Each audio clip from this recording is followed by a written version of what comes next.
Aujourd'hui, nous allons porter notre étude sur une expression qui apparaît dans la paracha de cette semaine, la parachat Mishpatim.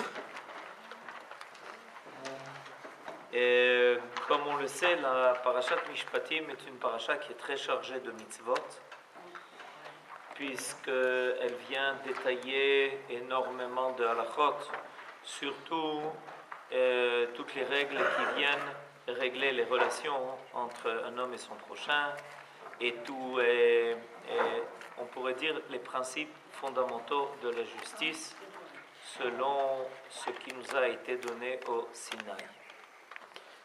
Et au cœur de la paracha figure une expression que je vous donne d'abord en ivrite, Ve'anshe kodesh tihyun li.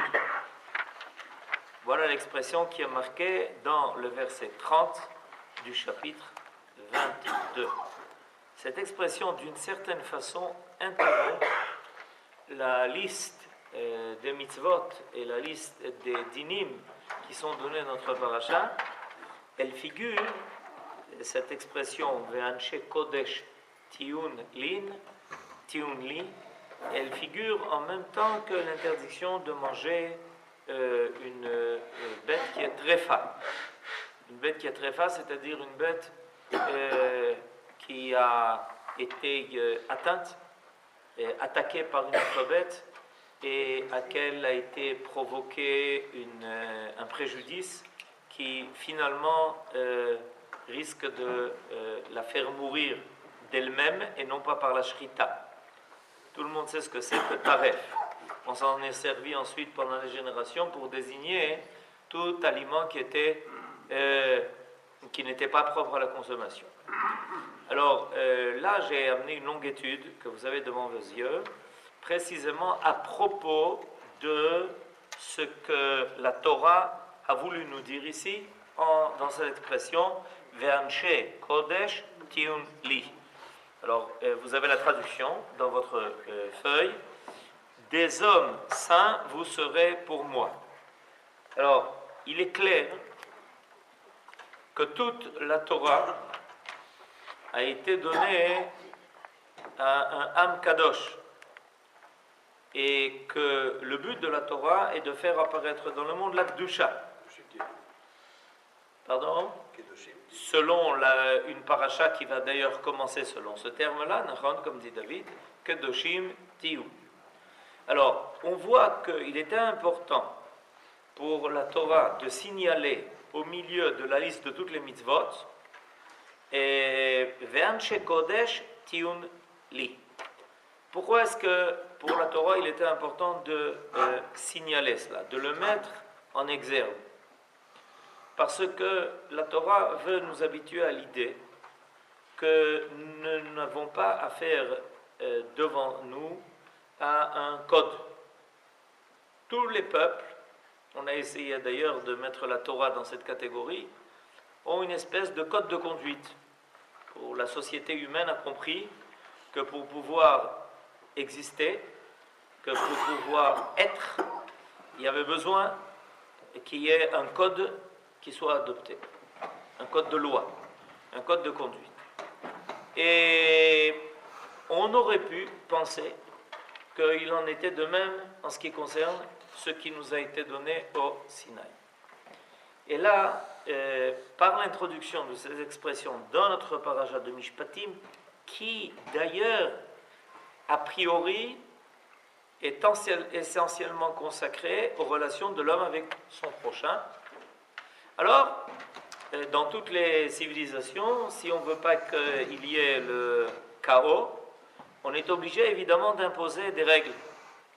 Et on est obligé de réclamer de l'homme d'avoir une conduite de justice envers son prochain. Voilà que la Torah vient nous dire que ce qui est prévu, ce qui est attendu d'Israël, va bien au-delà du maintien d'une société qui arrive par des règles qui conviennent à se maintenir et ne pas tomber dans le chaos. Il s'agit de quelque chose qui va au-delà de cela. En réalité, la société humaine a deux possibilités. La première possibilité, c'est de maintenir une organisation humaine qui fait que les hommes, malgré leurs besoins, malgré leurs exigences, malgré leurs défauts, arrivent à cohabiter ensemble. Mais n'est pas fixé un idéal qui a pour but d'élever l'homme au-delà de sa condition naturelle. De la même façon que les animaux sont organisés, et on sait que les animaux sont organisés, et qu'ils ont un territoire, il y a des lois bien définies dans la jungle, etc., confère le livre de la jungle, et c'est quand même la jungle. C'est quand même la jungle.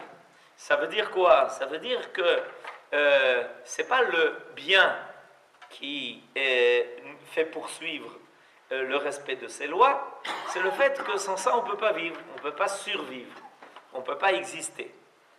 En ce qui concerne Israël, la Torah va à plusieurs reprises nous faire comprendre que ce qui est attendu de nous va bien au-delà de cela. Il ne s'agit pas d'organiser une société humaine qui puisse être, qui puisse exister. Il s'agit de conduire le monde vers un idéal beaucoup plus élevé. Alors, voyons ensemble de quoi il s'agit. Des hommes saints, vous serez pour moi, dès l'origine. C'était l'idéal de sainteté qui avait été assigné aux enfants d'Israël comme suprême objectif dans leur alliance avec Dieu. C'est pour ça que juste avant le don de la Torah, a été annoncé aux enfants d'Israël Ve'atem tiuli mamlechet kohanim ve'goy kadosh. Et vous serez pour moi un peuple de prêtres, une nation sainte. C'est-à-dire que le Ham Israël est considéré comme étant les Kohanim de l'humanité. Ce que l'on attend des Kohanim va au-delà du fait de permettre à la société d'être. On exige des Kohanim de prendre le devant de l'avance spirituelle et de l'élévation de l'homme. Cet idéal transcende celui de l'accomplissement de la justice et d'amour d'autrui, qui est valable pour les êtres humains et pour les nations, du monde en général, mais qui ne suffit point au peuple de Dieu. C'est exactement ce qu'on a expliqué tout à l'heure. Et Akadosh Baruch Hu réclame de nous d'être plus divins que les hommes habituels. Il y a là, à travers nous, la volonté de créer un pont entre le monde de la nature et le monde céleste, et entre le monde divin. Le Ham Israël est censé être celui qui va mettre cette passerelle entre le monde de la nature, qui est régi par des lois, par les lois de la nature, par les lois que les hommes peuvent inventer, et le monde céleste qui réclame une perfection.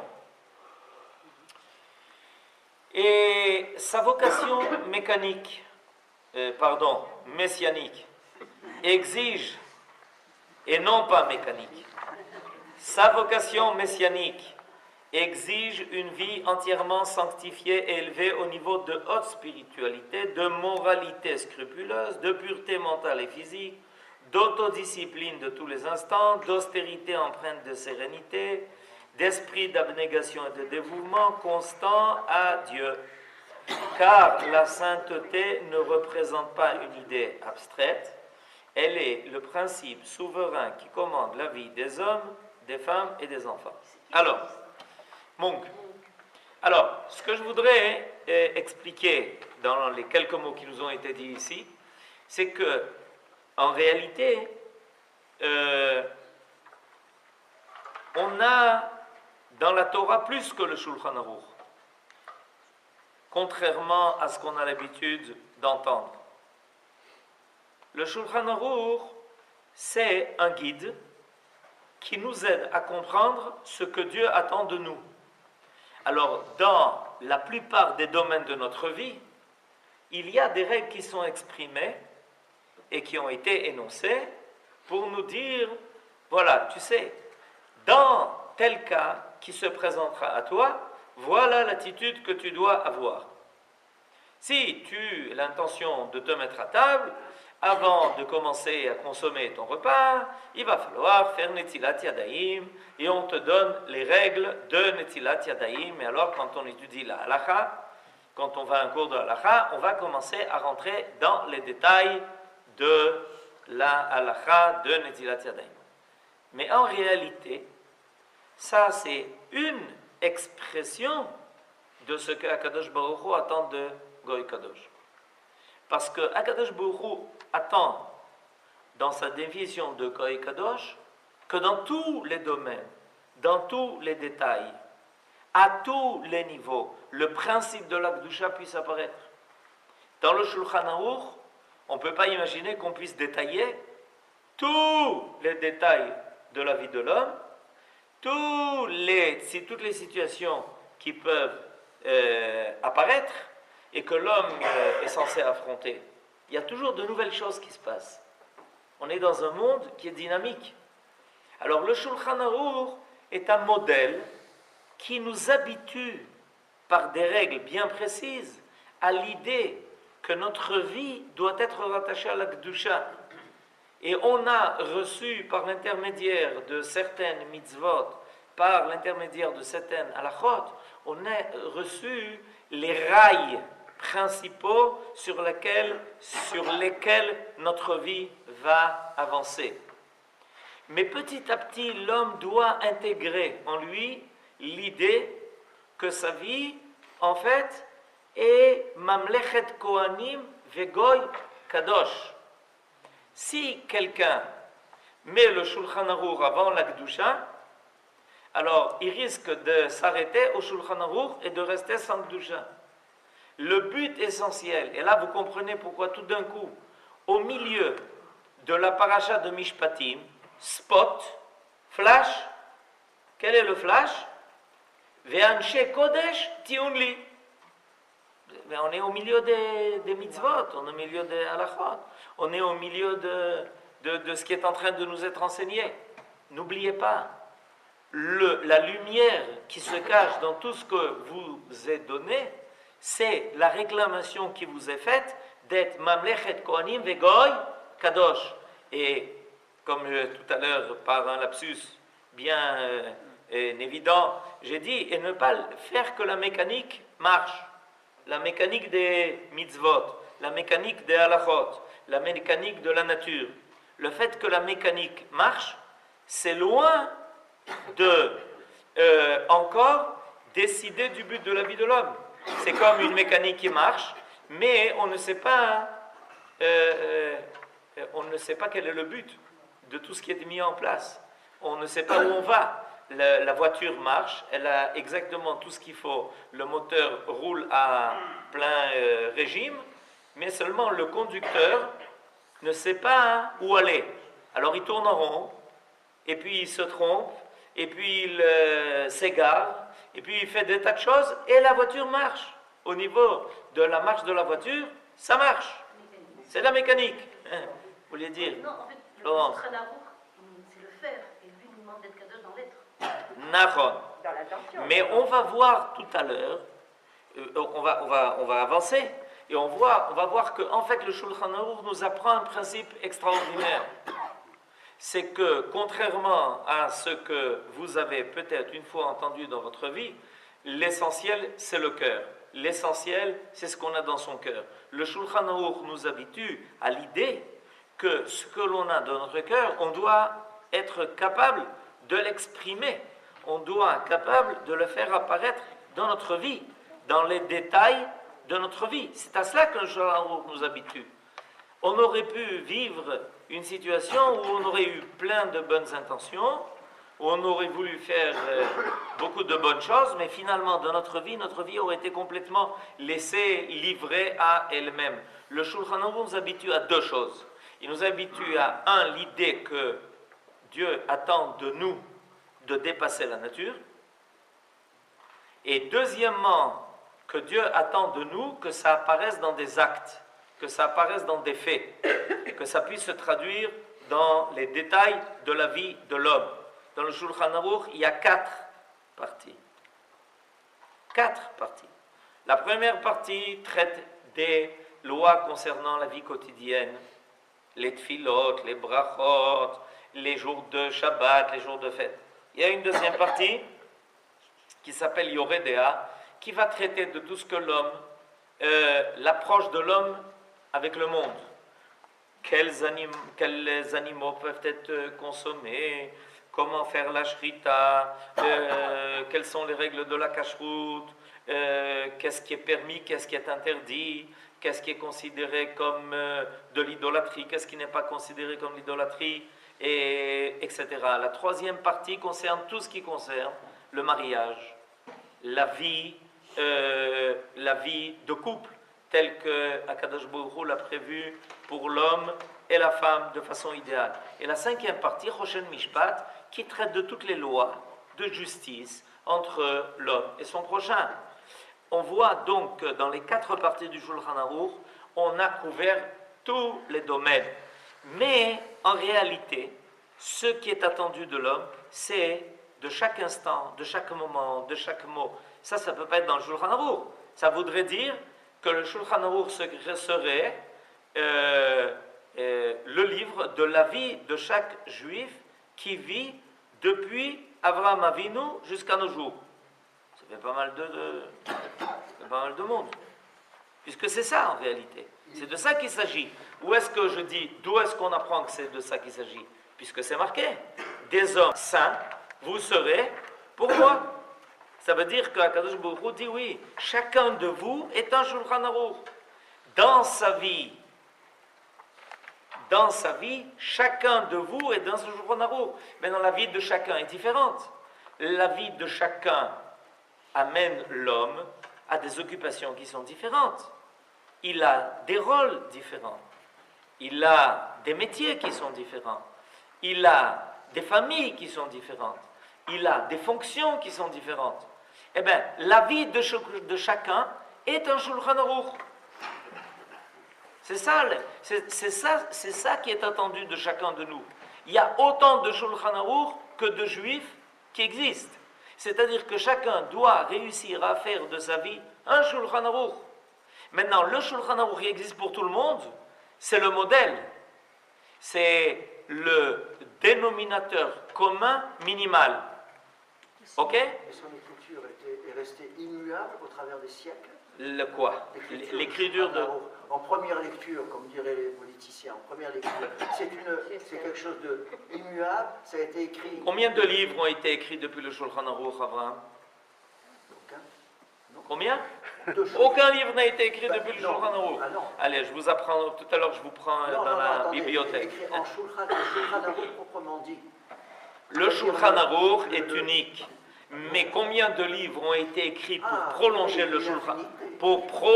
le Shulchan Aruch? Non, mais je ne parle pas de ça, je parle de sa lecture. Oui, non, mais moi je parle de ça. Je vous explique pourquoi. Parce que le Shulchan Aruch a été écrit il y a 500 ans. On est bien d'accord? Ok. Il y a 500 ans. 500 ans, il y a un S à la fin. 500 ans. Le Rabbi Yosef Karo a écrit le Shulchan Aruch. Ok? Ça veut dire qu'il y a 500 ans, le Ham Israël a trouvé un modèle prêt pour servir de dénominateur commun à notre conduite collective. Chacun de nous peut trouver dans le Shulchan Aruch une référence. Mais depuis, ont été écrits des dizaines, centaines, milliers, dizaines de milliers de livres qui sont venus prolonger le Shulchan Aruch. Pourquoi? Des commentaires. Non, pas seulement des commentaires. Des commentaires, des choses qui ont été rajoutées, qui se sont rajoutées avec le temps parce que la vie est en dynamique. Et parce que le Ham Israël, par exemple, il y a des halachot qui ne figurent pas dans le Shulchan Aruch. Parce qu'elles n'étaient pas actuelles comme aujourd'hui elles sont devenues actuelles. Comment on fait la guerre? Mais vadaï. Il est clair que la Torah... Il est clair que la Torah est une Torah de vie. À partir du moment où la Torah est une Torah de vie, elle va continuer d'exiger de nous de continuer à faire apparaître la volonté divine dans toutes les situations que nous allons rencontrez. Quelqu'un vous demande, est-ce que dans le Shulchan Aruch, il est marqué ce qu'on doit faire le jour de Yom Ha'atzmaut? Non, il n'y avait pas.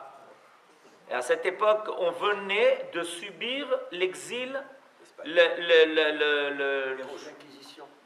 comment ça s'appelle déjà en français? Expulsion. Expulsion d'Espagne. Malasot.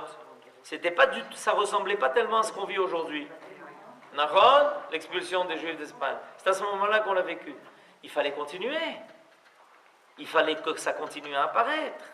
Il fallait que dans la vie du peuple, les choses puissent être traduites.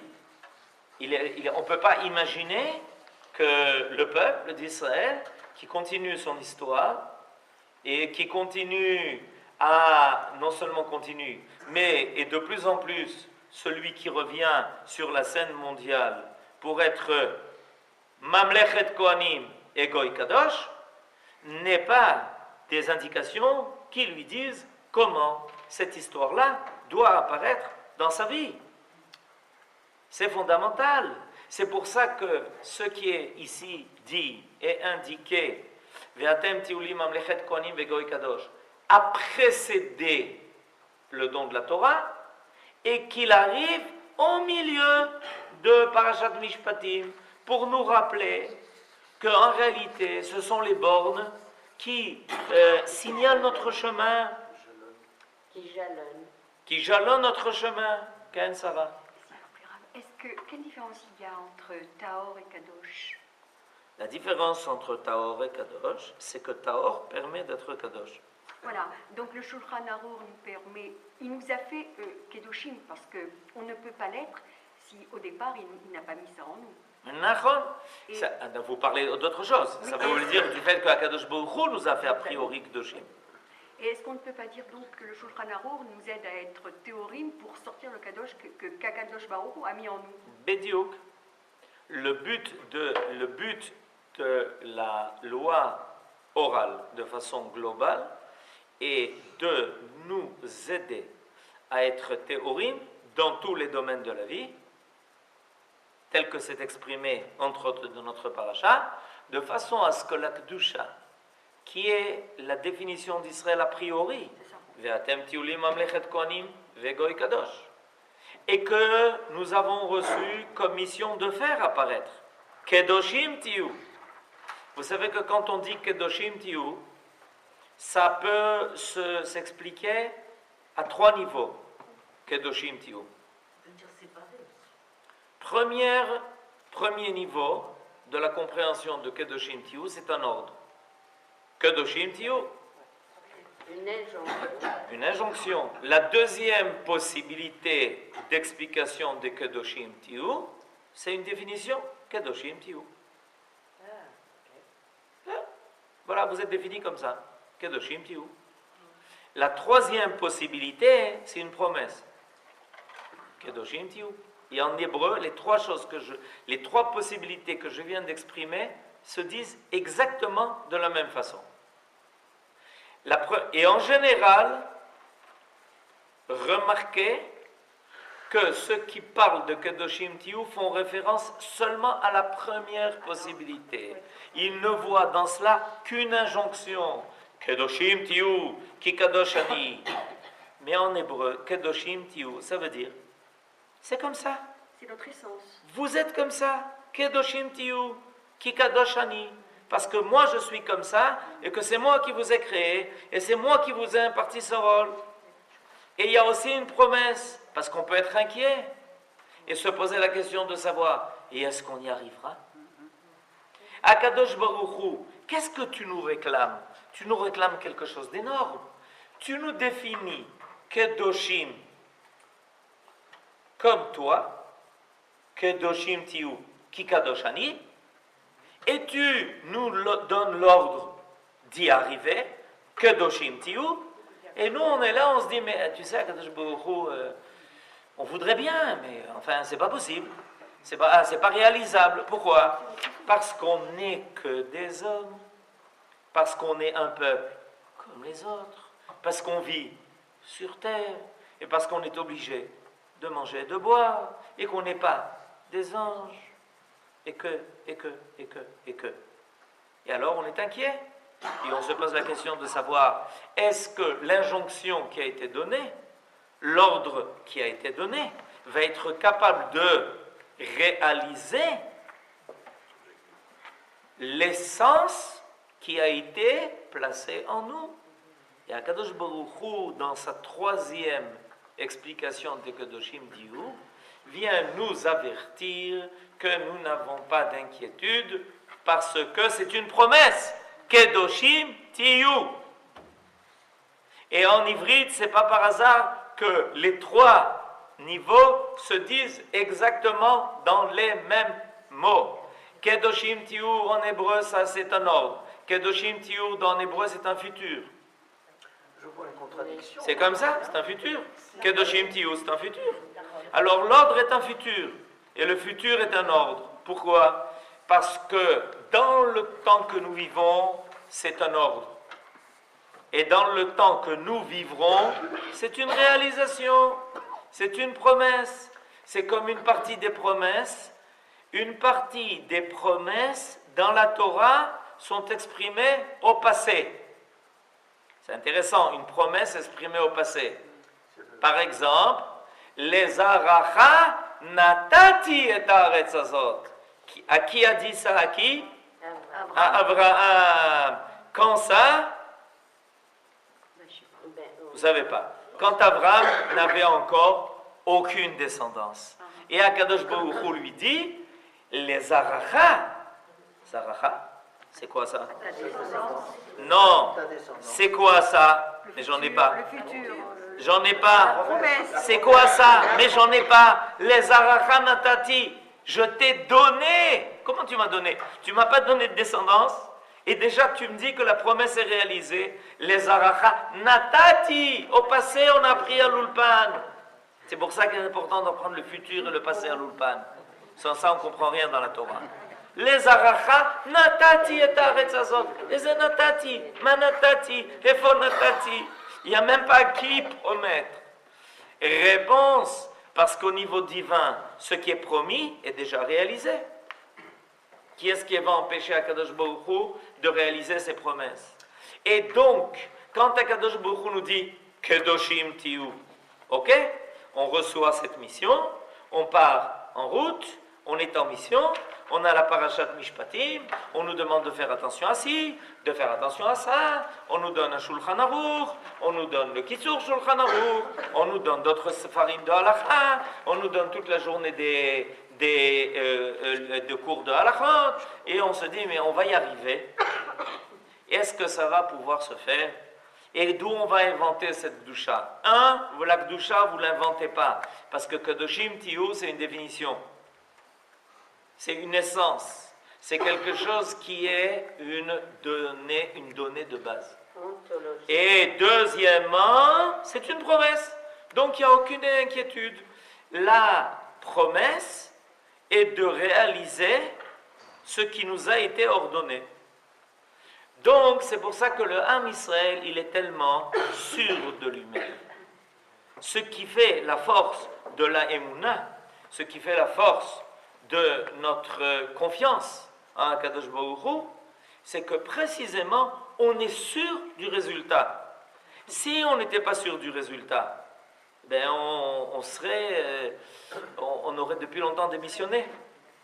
On aurait pu longtemps démissionner. Quelque chose qui m'interpellera. Oui. Comment voulez-vous on est Kedoshim, nous sommes. Oui. Comment voulez une certitude Okay. actuelle, Ouais. peut-être aussi une promesse. Ouais. On y est, mais on n'a pas besoin de promesse, puisqu'on y est, on est. Oh, on est en potentiel. Moi, je vois une Chacham interprétation. Avraham, quand on est juif, on est kadosh. Alors, Pourquoi? Parce qu'on est juif. On est kadosh. Seulement, il y a des juifs qui, bien qu'étant nés juifs, n'ont pas utilisé leur vie à réaliser cette doucha qui se trouvait en eux. Alors c'est dommage. il y a des disparités. Mais non seulement ça, mais il y a pire que ça. Il y a aussi la possibilité d'occulter. il y a la possibilité d'enfouir, il y a la possibilité de faire semblant que, il y a la possibilité d'ignorer, il y a la possibilité de s'oublier. Ou de contrer. De s'oublier, on s'oublie, on s'oublie. On pense qu'on peut être un Américain diplômé, des tas de choses. Il y a beaucoup de choses qui peuvent arriver jusqu'à ce que la Kedusha puisse se réaliser et apparaître. Mais pas au niveau collectif. Au niveau collectif, ça, le potentiel est toujours quelque chose qui est présent. C'est pour ça que quand, au bout du rouleau, on se pose des questions, même au niveau personnel, si on est rattaché au klal, si on est rattaché au tzibour, si on est rattaché à la collectivité, on est dans la bonne histoire. Vous comprenez? On peut penser qu'en dehors de la collectivité, on arrive par des efforts extraordinaires à se rattacher à la Kedusha. C'est ce qui nous est arrivé pendant 2000 ans en exil. Et il y a eu des gens qui étaient très Kedoshim pendant 2000 ans d'exil, bien que la collectivité, dans sa totalité, n'était pas présente. Elle n'était pas inexistante, mais elle n'était pas présente. Mais c'est aléatoire. Il est possible que toi tu sois Kadosh, mais pas ton fils. Il est possible que le fils soit Kadosh, mais pas le père. Il est possible qu'on soit Kadosh à un moment donné et pas à un autre. Le grand le rabbin d'une ville en Espagne s'est converti au christianisme. Le rabbin d'une ville en Espagne s'est converti au christianisme. Pas volontairement, pas vrai. Volontairement, pas volontairement, c'est pas évident. C'est-à-dire que la Kedusha, au niveau individuel, elle peut apparaître, ne pas apparaître, elle est aléatoire, ça dépend d'énormément de choses. Des fois, on n'a pas le choix, comme dit David, des fois, on croit qu'on n'a pas le choix, des fois, on pense qu'on a d'autres possibilités, des fois, on peut devenir paganiste par philosophie, bien qu'on est juif, etc. Il y a des noms comme ça qui nous reviennent en tête. Ok? Et toujours est-il que quand on se rattache à la collectivité, on est toujours dans la bonne histoire. Pourquoi? Parce que Kadosh Baruch Hu, il a dit au pluriel. Kedoshim, pas Kadosh tiye. Kedoshim tiyu. Au niveau de la collectivité, il y a un pluriel qui est assuré. Ok? Yitzhak? Puisqu'on parlait le refus d'assumer ce rôle qu'on a, Oui? c'est souvent dû à l'ignorance ou à un... Nachon? Bêta. J'avais un prof dans mon enfance qui, quand il était très en colère contre les élèves, il levait les yeux au ciel. C'était pas un juif. Et il prenait sa tête entre les mains et il disait: mon Dieu, protégez-nous de la bêtise et de l'ignorance. Et depuis, j'ai compris que Béhémet, c'était dangereux, la bêtise et l'ignorance. Il avait raison. Il avait raison. Nachon, ça peut arriver. Il y a beaucoup de raisons qui peuvent conduire à cela. Là, ce qui est certain, c'est que notre rôle, c'est précisément d'éviter les écueils.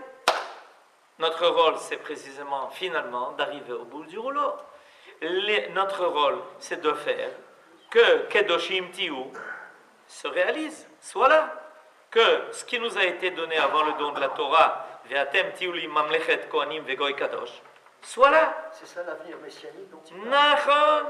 Donc, Rabbi Yosef Karo, il y a 500 ans, quand il est revenu en Eretz Israël, après l'expulsion des Juifs d'Espagne, a dit aux Juifs: sachez une chose, ça commence.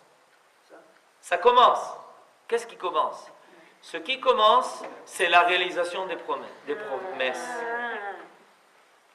On avait dit ça. Vous aviez dit ça. Ça y est, on y est. On est sur la bonne route. Kedoshot Tiyu. Nachon, parce que Rabbi Yosef Karo a réalisé le Shulchan Aruch à un moment clé de l'histoire d'Israël. On est parti au fin fond de l'exil. On est tombé dans le puits de l'exil. On était dans l'âge d'or d'Espagne. Et puis tout d'un coup, Akadosh Baruch Hu nous a dit, les enfants, c'est pas la fin du monde ici. Kadima, Chazara Baïta. Et à ce moment-là apparaît Rabbi Yosef Karo en Eretz Israël pour rédiger le Shulchan Aruch et pour nous dire, vous commencez maintenant le Shulchan Aruch qui va vous amener à la réalisation de Kedoshim Tiou. Amen. Ken Yehi Ratzon.